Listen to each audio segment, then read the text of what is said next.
Alhamdulillahi Rabbil Alamin.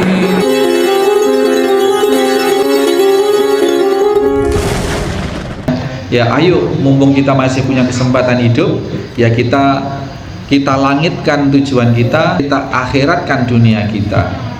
Karena rumusnya tadi jelas, jangan takut kehilangan dunia. Kalau kita berorientasi kepada akhirat, dunia akan ngikut. Sebaliknya kalau kita orientasinya dunia, ya akhiratnya akan zonk, akan tidak memperoleh apa-apa.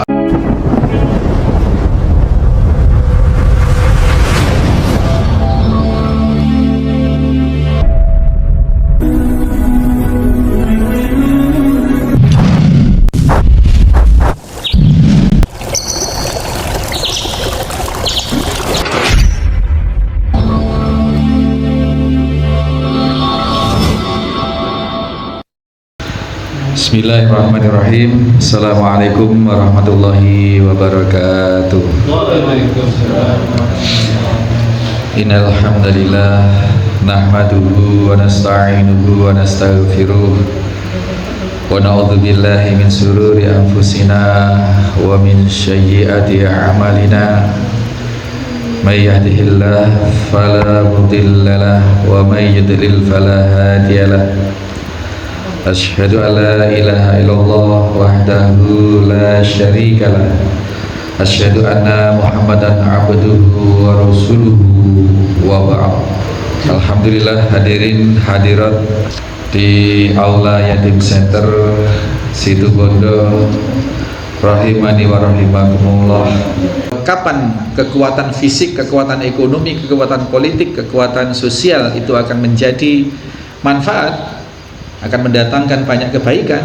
Kalau dimiliki atau dikuasai oleh orang yang memiliki kekuatan keimanan. Maka yang disebut oleh Nabi SAW di sini adalah kekuatan atau qawiyun, itu adalah kekuatan iman. Nah, itu ya Bapak sekalian. Sehingga salah satu fikul hadisnya yang kita pelajari ini adalah bahwasanya kita sebagai orang yang sudah berupaya menjadi orang yang beriman, tugasnya adalah bagaimana untuk senantiasa meningkatkan keimanan itu. Di hadis yang lain Nabi SAW menyatakan, jadidu imanakum bila ilaha illallah. Perbaharuilah, kuatkanlah, terus diperbaharui agar semakin kuat keimanan kalian dengan banyak-banyak berucap atau melafalkan la ilaha illallah. Itu diantaranya itu untuk meningkatkan keimanan. Terus cara lain bagaimana untuk meningkatkan keimanan? Ya berlatih. Bahwa iman itu berbeda-beda, iya. Ada yang lemah, ada yang kuat, iya. Maka yang lemah diwajibkan untuk berproses menjadi kuat, gitu. Dan bagaimana memperkuat keimanan? Kita harus ketahui bahwa iman itu terdiri dari ucapan dan perbuatan.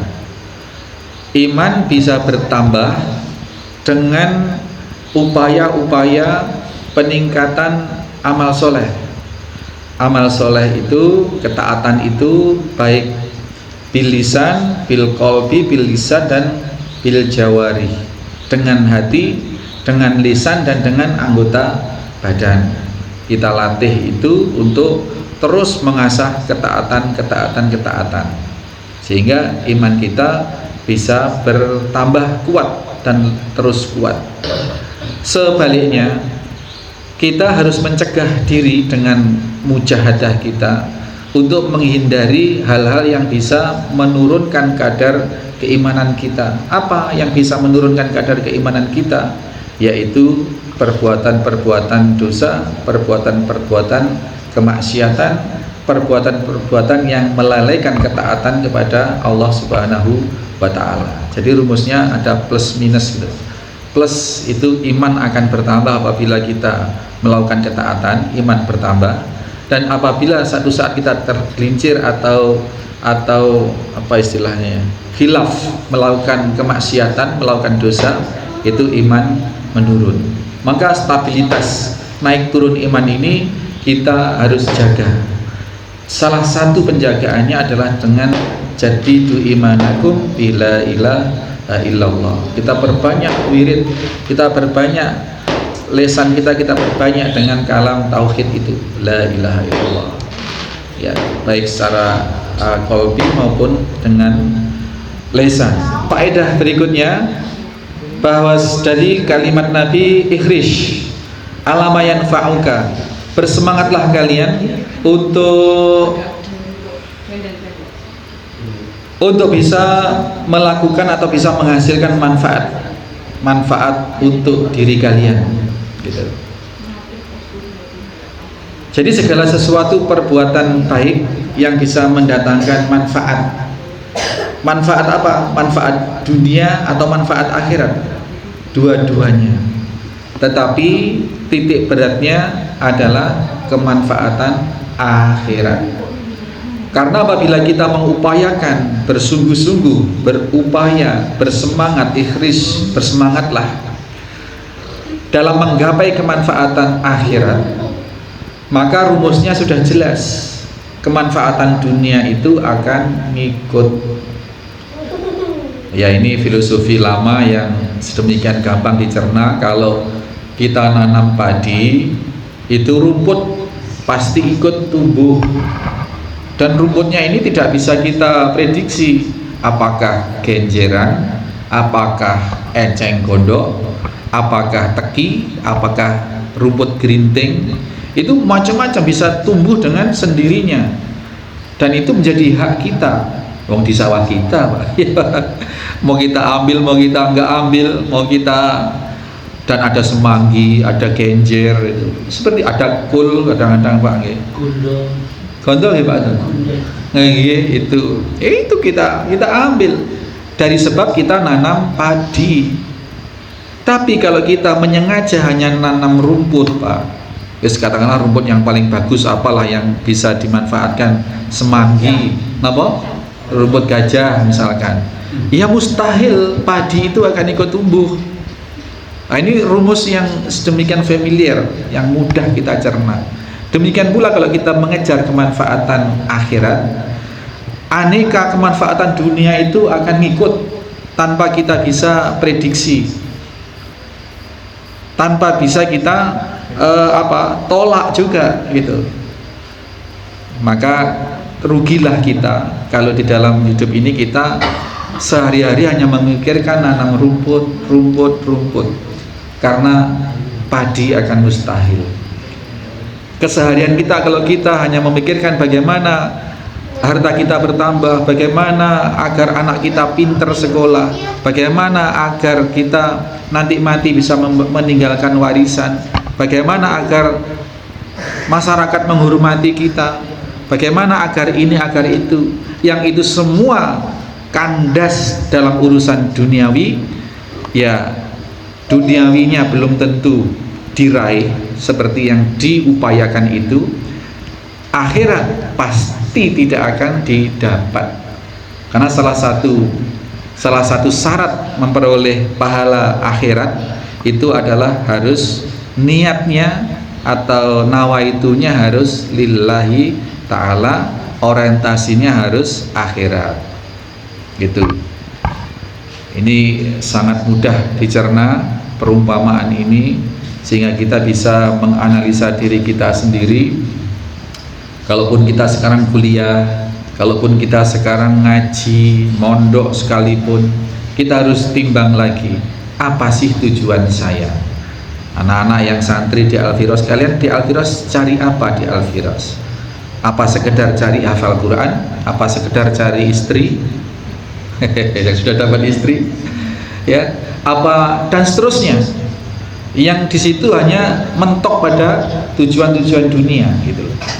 Nah, ini harus kita pertanyakan ulang. Di dalam kita berkarir, di dalam kita bermasyarakat, apa yang kita cari sesungguhnya?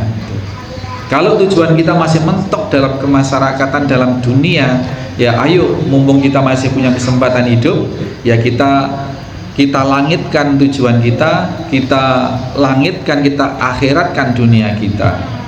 Karena rumusnya tadi jelas, jangan takut kehilangan dunia kalau kita berorientasi kepada akhirat, dunia akan ngikut. Sebaliknya kalau kita orientasinya dunia, ya akhiratnya akan zonk, akan tidak memperoleh apa-apa, ikhris.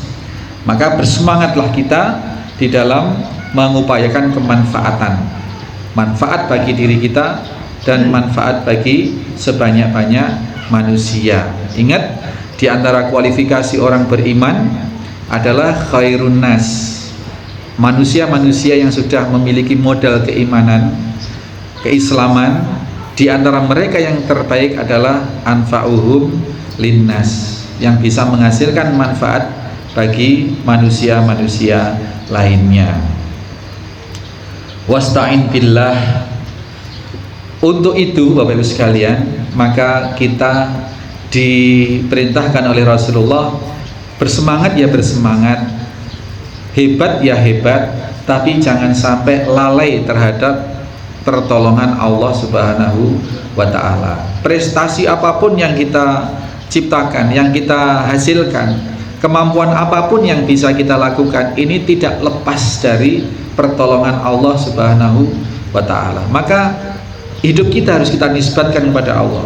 Kalau saya bisa pakai baju seperti ini semata karena Allah memberi baju kepada kita. Kalau kita bisa hadir di majelis taklim seperti ini, bisa bangun subuh, bisa sholat berjamaah, semata karena Allah memberi pertolongan kepada kita. Itu sama sekali bukan prestasi kita. Maka semangat kita, semangat ibadah kita, semangat kesungguhan juang kita, bermujahadah kita, harus kita kembalikan kepada bahwa itu semua atas pertolongan Allah, atas taufik dari Allah Subhanahu wa ta'ala, dan sama sekali bukan atas prestasi atau kehebatan kita.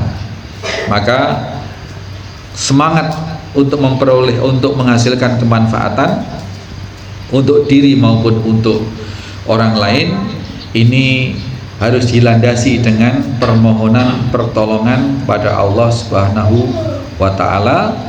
Wala ta'jiz, dan jangan lemah, jangan malas, jangan malas. Agama ini adalah nadhira wa basyira, penjelasan-penjelasan, keterangan-keterangan, dan pemberi kabar gembira. Di antara fadhailul amal, di antara kabar gembira ini termaktub dalam penjelasan fadhailul amal.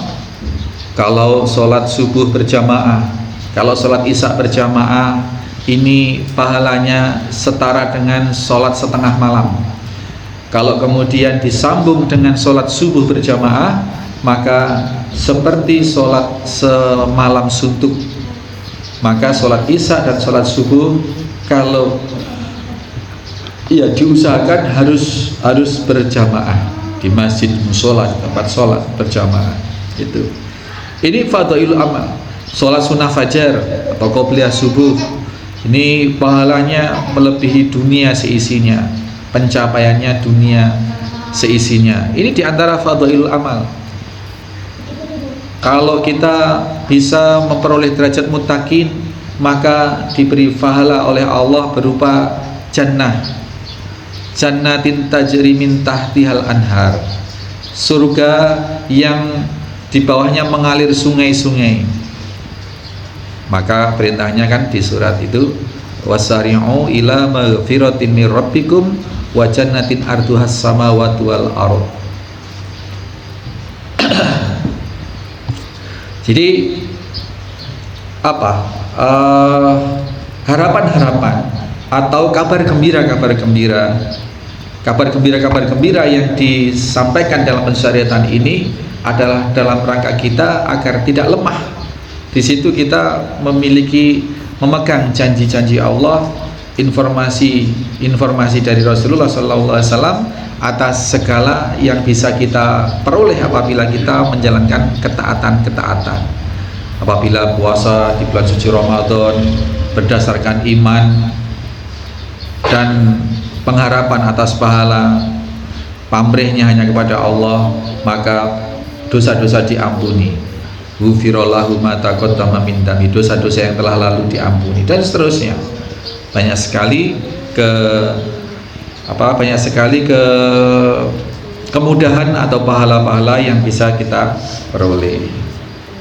Nah, kemudian faedah berikutnya adalah bahwasanya kita dianjurkan untuk mengumpulkan dua kekuatan yang bisa diambil dari sari dari qawiyun tadi, bahwasanya kekuatan yang dimiliki oleh orang mukmin itu adalah tadi kita dasarkan pada kekuatan iman, tetapi juga tidak boleh memungkiri kekuatan berupa fisik atau duniawi, karena bagaimanapun kita masih hidup di dunia, maka kita masih membutuhkan hal-hal jasadiah gitu ya. Jadi tetapi dalam mencapainya, dalam mengumpulkannya, orientasi utama kita harus orientasi ukhrawi, sehingga tadi itu dunia kita bisa raih. Faedah berikutnya adalah bahwasanya barometer atau ukuran kuat tidaknya keimanan seseorang, dari mana bisa diukur orang itu imannya kuat atau tidak kuat? Ini bisa diukur dari perjuangannya melawan hawa nafsu. Bagaimana seseorang yang berjuang sedemikian rupa untuk mengabaikan godaan-godaan, kemudian fokus pada ketaatan-ketaatan kepada Allah Subhanahu wa taala. Sebagaimana orang yang seharusnya di siang-siang hari itu bisa makan minum dengan bebas, tetapi di hari Senin dia bermujahadah, dia berupaya melawan keinginan makan dan minum itu dengan melakukan salah satu bentuk ketaatan sunnah muakkad yang dicontohkan oleh Nabi, yakni dengan puasa Senin Kamis, misalnya seperti itu. Maka keimanan seseorang bisa dideteksi, diantaranya adalah seberapa dia mampu berjuang melawan hawa nafsunya dalam rangka meningkatkan ketaatan kepada Allah dan meninggalkan keharaman-keharaman yang diharamkan oleh Allah Subhanahu wa taala. Maka di situ, jadi iman tidak hanya diucap tadi, bahwasanya iman itu qaulu wal a'mal, ya, maka selain harus diucap, selain melalui ucapan, juga melalui perbuatan-perbuatan yang bagaimana? Perbuatan yang orientasinya adalah perjuangannya, kegigihannya melawan hawa nafsu, menjaga ketaatan untuk menghasilkan kemanfaatan, di saat yang sama berjuang meninggalkan keharaman dari Allah Subhanahu wa taala. Ini Bapak sekalian. Kemudian faedah yang berikutnya adalah dari hadis yang cukup pendek ini, bahwasanya kita semua harus bersemangat untuk hal-hal yang bermanfaat, tidak boleh lemah. Tadi itu kadang orang semangat salah alamat, semangat di dalam hal-hal yang tidak ada manfaatnya. Jadi urusan manusia itu kan sebenarnya tiga, ada yang yanfa'uhum, ada yang benar-benar bermanfaat bagi mereka, ada yang yadurruhum, ada yang mencelakakan mereka atau memudaratkan mereka. Terus ada urusan yang di tengah-tengah itu, la yanfa'u wa la yadurru, tidak bermanfaat dan juga tidak memudaratkan ini. Nah, tiga hal ini kita bisa pilih mana yang seyogyanya kita bersemangat untuk mewujudkan, dan bagaimana kita bisa menghindari apa-apa yang tidak bermanfaat atau yang memudaratkan.